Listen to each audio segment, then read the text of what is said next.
బిడ్లారా, నా వైపు చూడండి. మీరు మందిరానికి వచ్చారంటే ఏదో ఒక పనిలో పాలిభాగస్తులవ్వండి.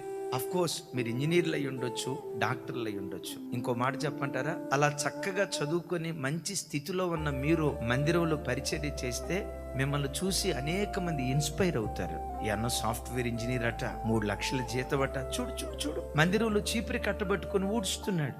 ఈ అన్నకు 2 లక్షల రూపాయల జీతం అట, చూడు చిన్న పిల్లోడు లాగా వచ్చి లైవ్ దగ్గర కూర్చొని లైవ్ ఇస్తా ఉన్నాడు.